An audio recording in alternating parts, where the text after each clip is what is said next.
මම ඔබෙන් අහුවොත් එහෙම නිවන උදෙසා මොනවද ඔබට පූජා කරන්න පුළුවන් කියලා. බොරුට හරි ඔබගේ ජීවිතේ වුණත් පුළුවන් කියලා. බොරුට හරි නේද? ජීවිතේ පූජා කරන්න එපා. ඔබේ තරහ අමනාපකම පූජා කරන්න. තරහ අමනාපකමක් හිතේ තියාගෙන ඉන්න මාන්නක්කාර ගතිය පූජා කළා දැන්. අන්නේ කැප කරන්න. මේක කරන්න කියන්නේ ඒ ඥාතීන්ට යහපතක් වෙන ඉඳ නෙමෙයි. නැවතත් මං කියනවා මේ කියන්නේ ඒ අය වැසුරු කරන්න කියලා නෙමෙයි. නැත්නම් ඔබ කියයි ඕකුන් වැසුරු කරන්න හොඳ නෑ ගුරුහාන්ද. ඔබ වහන්සේ දන්නේ නෑනේ ඕකුන්ගේ හැටි. එහෙම කියන මං කිව්ව වැසුරු කරන්න නෙමෙයි. නිදහස් කරන්න. ඒ කෙනෙක් දවසක් අමාරුයි වැඩිලා ඔබ ගාවට ආවොත් එහෙම අනේ මටත් නිවන් දකින්න පිට වෙන්න කියලා. එක ෆයින් එකට සූදානම් වෙන්න පුළුවන් මානසිකත්වයක් හදාගන්න. ඒ වගේ මේ කෙනෙක් ඇවිල්ලා කිව්වොත් එහෙම අනේ මට සල්ලි කීයක් හරි දෙන්න කියලා. ඒක දෙන්න මානසිකත්වයක් හදාගන්න කියලාද මේ කිව්වේ? නැහැ.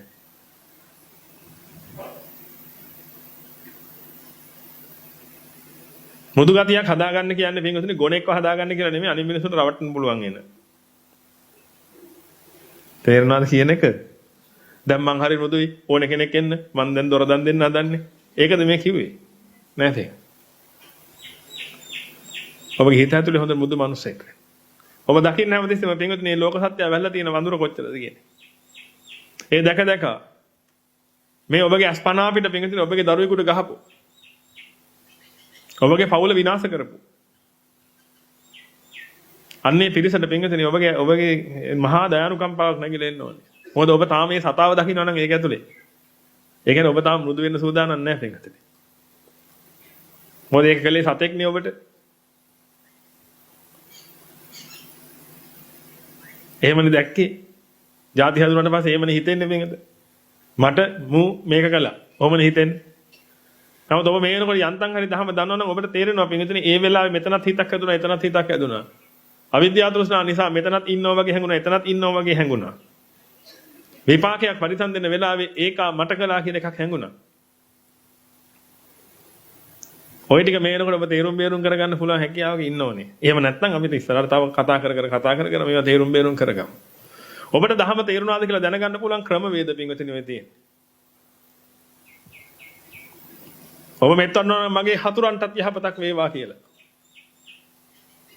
ඔබට තාම දහම තේරිලා නැහැ. කෙන ඔබ කැමති හතුරෙක්ව තියාගෙන උඩ මෙත් වඩ වඩින හැමදේශ.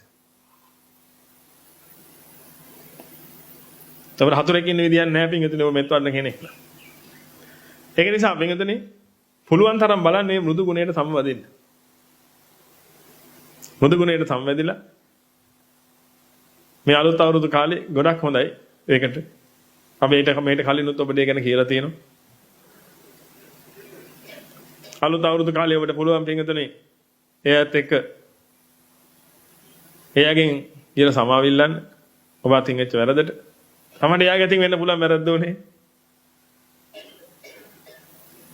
නැවත ඔබ ගිහිල්ලා කියනවා ඕගොල්ලන්ට මගේ අතින් මොන හරි වැරදක් වුණා නම් සමා වෙන්න කියලා. එයාට අවස්ථාවක් හදලා දෙනවා පින්වතුනි. එයාගේ හිතත් නිදහස් කරගන්න. මේ දේවල් හරි වටිනවා.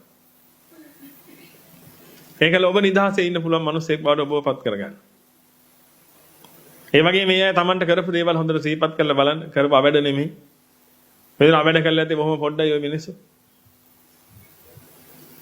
තාම ඔබ හොඳටම දන්නවා පින්වතුනි ඔබට මේ දැන් ඔබගේ ලොකු අම්මා කෙනෙක් ඉන්න පුළුවන් ඔබ දැන් තරහයි ලොකු අම්මත් එක්ක. තරහ වෙන්න හේතුව මොකද්ද කියලා බැලුවොත් එහෙම පින්වතුනි සමහර විට ඔබ කරපු දෙයක් මොකක් හරි පිළිබඳ ගමේ ප්‍රචාරයක් ඇරියා.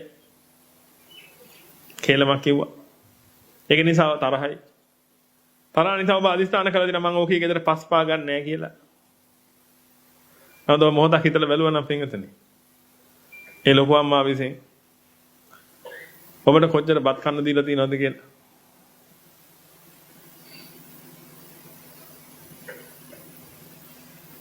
මේ අලුත් අවුරුදු කාලවල හොඳයි පින්වතුනි ඔය පැත්ත කරලා පොඩ්ඩක් ඔය සී කරලා බලන්න.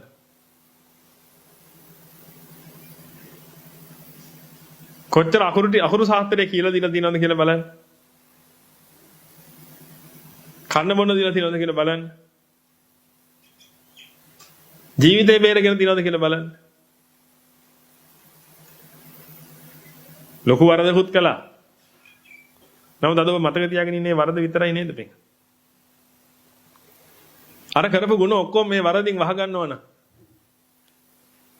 අන්න එතන අපේ අඩුපාඩුවක් තියෙනවා. අපි අඩුපාඩුව හදාගන්න. ඒ නිසා ඔබට පේන්න ඕනේ පින්වදින අර කරපු ගුණ. ඔබ කියන්න ඕනේ මෙහෙම දෙයක් කළාට ඔය ලොකු අම්මා, ඔය නැන්දා, ඔය පුංචි අම්මා මෙන්න මේ තා දේවල් අපිට කළා තියෙනවා. අපිට මෙච්චර උදව් කළා තියෙනවා. මෙහෙමයි. ඔබේ ගුණ අන්නේ ගුණ කියවෙන්න ඕනේ පින්වදින ඔබට. දැන් කවුරු හරි කිව්වොත් එimhe ඔයා ඔහොම තරහ වෙලා හිටියද දැන් කොතන කන්න කොච්චර දීලා ඇද්ද? තමයි දැන් ඔබ කියනවා ඇද්ද? කන්න දුන්නා තමයි ඒ වුණාට මුළු ගමේම හරියන්නේ ප්‍රචාරය. අද ගමේ පහල පාර බැලන විදියක් නැහැ. ඒ කියන්නේ අරක පොඩි කළා මේක ලොකු කරනවා. නේද වෙන්න ඕනේ පිටින් ඔගේ අනිත් පැත්ත. Tamanට වෙච්ච අවැඩ පොඩි කළා Tamanට වෙච්ච යහපත ලොකු කරන්න. අන්න මෘදු ගුණය හොඳට වඩා ගන්න පුළුවන් ක්‍රමයක්. මම මේ වුණ උදව් කරන්නේ නිවන් දකින්න තෙන්. අවුරුදු කන්න නෙමෙයි. නමුත් අවුරුදු සීසන් එක හොඳ වටිනවා ඒක වැඩේට. ඔය දින තරහ මරා වලට පයින් ගහලා දාන්න. හොඳ නිදහස් මිනිසෙක් බවට පත් වෙනවා. තියාගන්න ඒ ගන්න බැරි තැන් වල නම් ඒ අය ඉන්නේ කෝල් එකක් දෙන්න පුළුවන්. ජීවිතේට කෝල් එකක් දීලා නැහැ කෝල් එකක් දෙනවා.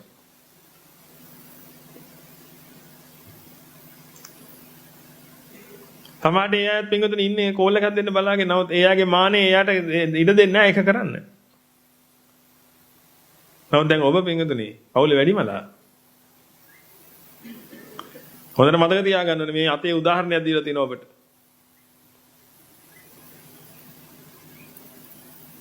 මේ අතේ පින්වතුනි මෙන්න මේ මැද ඇඟිල්ලට තමයි පුළුවන් ඉන්නේ මේ මල්ලි වල්ලන්න ඔය. මැද ඇඟිල්ල පාත් වුණොත් විතරයි පින්වතුනි මේ මල්ලි වල්ලන්න පුළුවන්. මල්ලිට කවදාවත් ගිහිල්ලා අයියා වල්ලන්න බෑ. එහෙනම් මානසිකත්වයේ වැඩි එක්කෙනා තමයි පින්වතුනි හැමතිස්සෙම පාත් වෙන්න ඕනේ.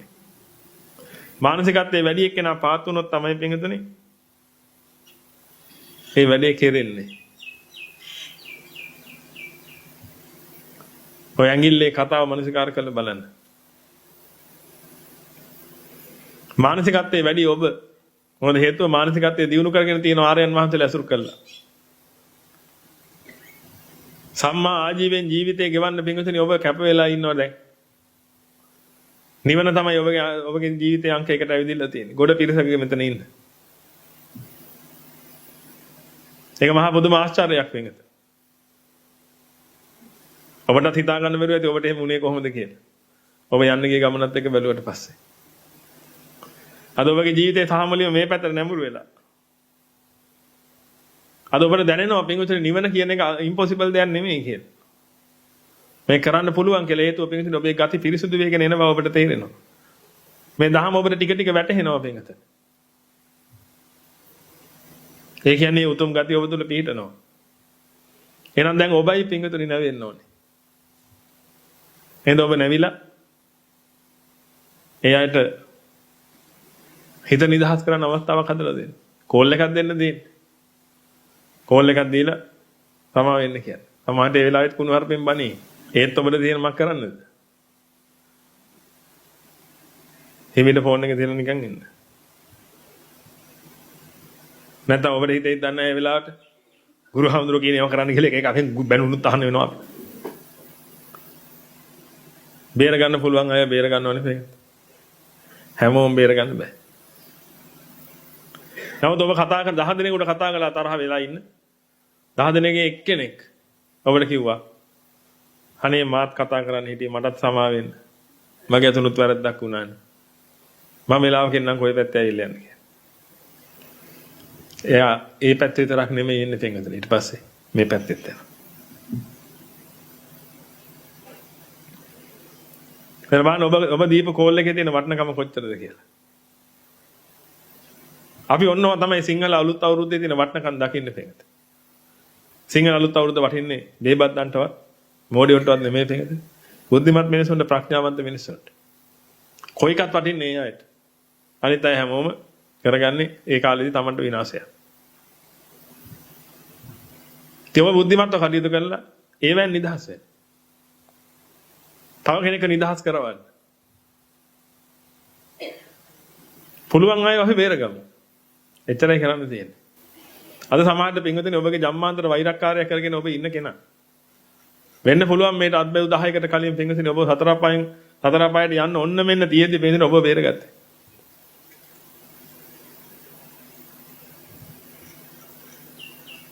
ඒකයි දැන් ඔබ දහම හොඳට තේරුම් අරගෙන නම් ඉන්නේ. මේ දහම ගමන් කරන මිනිස්සෙක් නම් පින්වතුනි. දැන් ඉතින් ඔබට සිද්ධ වෙනවා. ඔය තියෙන ඔය තරහ මරහ තියෙන ඔක්කොම මක්කලා දාන්නද? ඔව් අයින් කරලා දාන්න. අම්මත් එක්ක තරහ වෙන්නේ මොකටද නේද? තාත්තත් එක්ක තරහ වෙන්නේ මොකටද?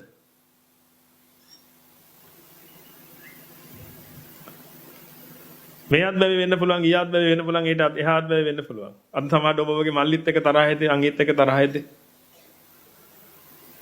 අයියලා නෑනලා මස්සිලාලත් එක්ක තරහ ඇති. මොනවා හරි තරහ ආමනාපකම් හිතවල ඇති මේක.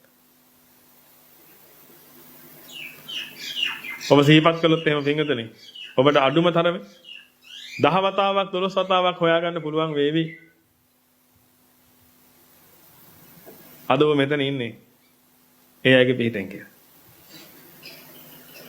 එන අද ඔබ මේ ධහමේ රස විඳින කෙනෙක් නම් ඔබ විමුක්ති රසය විඳින්න පටන් ගත්තවත් කෙනෙක් නම් අඩුම තරමේ පින්වතුනි. ඔය හැම දෙනා කෙරෙහිම මහා කෘතඥ පූර්වක හැඟීමකින් බලන්න පුළුවන්කම තියෙනවා. මම කියන්නේ ඒගොල්ලොත් එක්ක ගිහිලා ජීවත් වෙන්න කියන එක නෙමෙයි පින්වතුනි.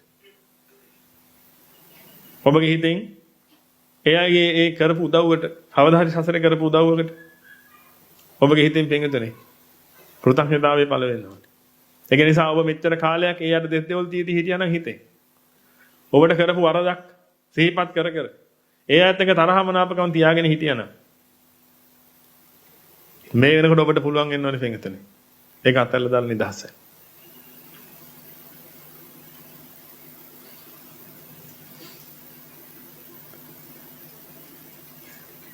ඔබට කරපු යහපතම සිහිපත් කරන්න. එතකොට ඔබට ලේසි යොක් කරගන්න.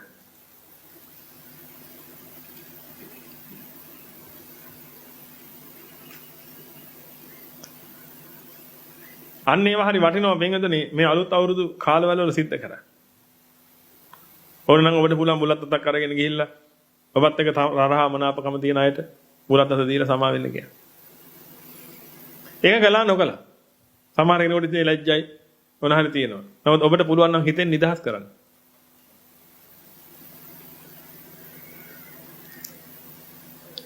ඔබ නිවනට එක අඩියක් තියව මිනිසෙක් බවට පත් වෙනවා. නමුත් ඔබගේ ඒක හිතේ හිර කරගෙන ඉන්නවා නම් ඒක. ඔබට කවදාවත් නිවන කියන එක උරුම එකක් නෙමෙයි. නිවන කියලා කියන්නේ මහා පුදුම ශ්‍රේෂ්ඨ දෙයක් වෙනසනේ.